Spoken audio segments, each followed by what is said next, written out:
நமஸ்காரம். இப்போ வந்து நம்ம மாக மாதத்தில் இருக்கோம். இந்த சாந்திரமானத்தை வந்து ஃபாலோ பண்ணுற எல்லாருக்கும் வந்து ரொம்ப தெரிஞ்சிருக்கும் மாக மாதம் அப்படிங்கிறது. இந்த மாக மாதத்தில் அமாவாசையிலிருந்து ஷியாமலா நவராத்திரி அப்படிங்கிறது வந்து ஆரம்பிச்சிருக்கு. இந்த ஷியாமலா நவராத்திரி அப்படிங்கிறது இந்த ஸ்ரீவித்யா உபாசகம் எடுத்த எல்லாருக்கும் ரொம்பவே வந்து தெரியும். மற்றபடி இது வந்து நார்த்து சைடில் ரொம்ப பிரசித்தமாக வந்து பண்ணுறாங்க. நம்மளுடைய ஊரில் இது வந்து அவ்வளோ பிரசித்தம் கிடையாது. பட் ஆனால் ஸ்ரீவித்யாவை பற்றி தெரிஞ்ச எல்லாருக்கும் இதை பற்றின தெரியும். தேவி உபாசகம் பண்ண எல்லா சுவாமிக்கும் இதை பற்றி நல்லா தெரியும்.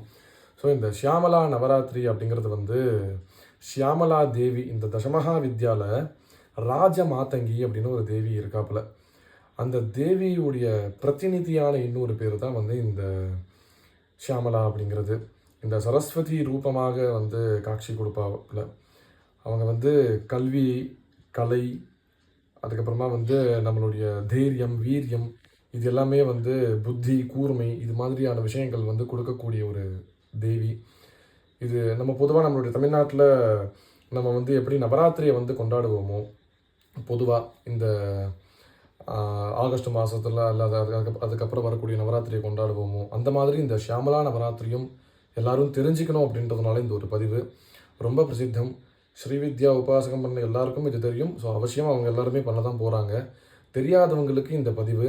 ஸோ முடிஞ்சால் எல்லாருமே இந்த ஷியாமலாவை பற்றி தெரிஞ்சு அந்த அம்பாளுடைய அருளை பெறணும் அப்படின்னு நான் வந்து பிரார்த்தனை பண்ணிக்கிறேன். ஒன்று, அதே மாதிரி இதுலேருந்து தான் வந்து இந்த வசந்த பஞ்சமி அப்படின்னு ஒன்று சொல்லுவாங்க.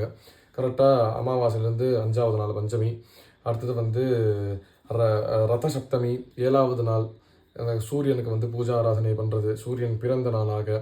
அடுத்தது வந்து பீஷ்மாஷ்டமி அப்படிங்கிறது 8வது நாளாக வந்து உண்டு. ஸோ இது எல்லாமே வந்து இந்த ஷியாமலா தேவி மூலியமாக இந்த நவராத்திரியில் நடந்த ஒரு சமாச்சாரங்கள் எல்லாமே நம்மளுடைய வேத புராணத்தம், இந்த சாஸ்திர புராணத்தம் வந்து சொல்லுது. நம்மளுடைய தர்மம் நமக்கு சொல்லிக் கொடுக்குது. ஸோ அதனால் ரொம்ப வந்து பிரசித்தமான நவராத்திரி இந்த ஷியாமலா நவராத்திரி. அதனால் அவசியம் எல்லாரும் இந்த ஷியாமலா தேவியை பற்றி தெரிஞ்சுக்கிட்டு அந்த அம்பாளுக்கு வந்து பூஜா ஆராதனைகளை பண்ணி எல்லா விதமான வீரிய தைரிய ஸ்தானத்தையும் பெறணும் அப்படின்னு அடியன் நான் வந்து பிரார்த்தனை பண்ணிக்கிறேன். ரொம்ப சந்தோஷம். நன்றி, நமஸ்காரம்.